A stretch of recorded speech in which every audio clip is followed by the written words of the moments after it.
Grace and peace be unto you from God our Father and the Lord Jesus Christ.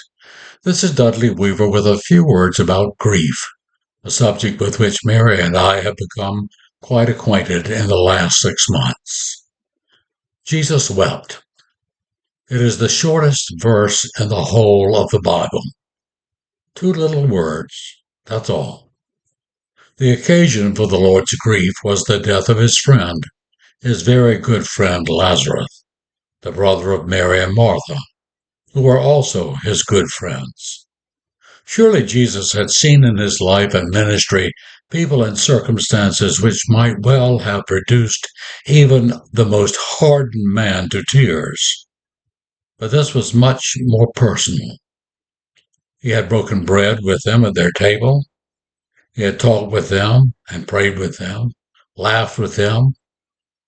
They were close to him, and he was very close to them.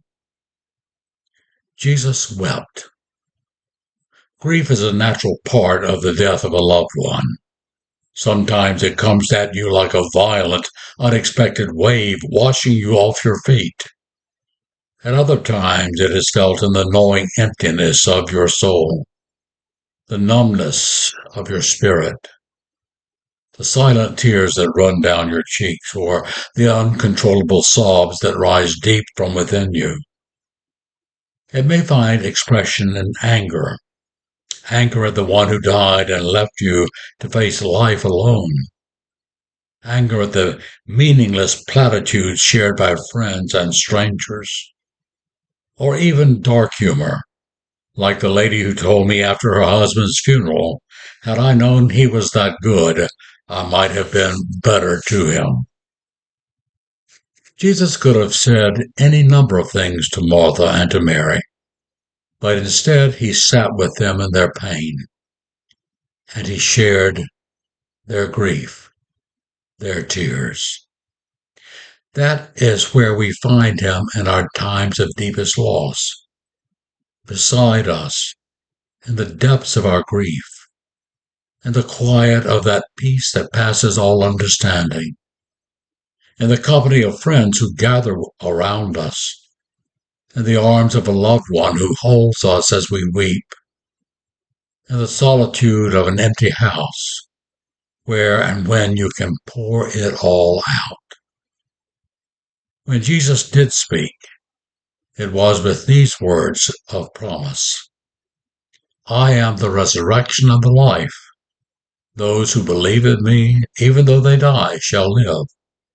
And everyone who lives and believes in me will never die. Do you believe this? He asked Mary.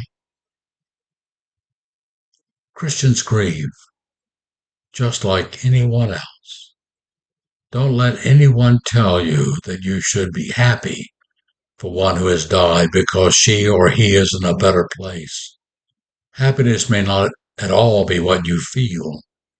Gratitude may be a part that you feel for the life that has been lived and the love that has been shared, but still there is that gnawing emptiness in the soul. The difference is that in the midst of our grief is the sure and certain promise. I am the resurrection and the life. Those who believe in me, even though they die, will live. A neighbor, a Pentecostal pastor whose husband had died during the pandemic, knocked on our front door one day shortly after Sarah died and said, after a few words of greeting, remember, she is not only a part of your past, she is a part of your future as well. Thanks be to God.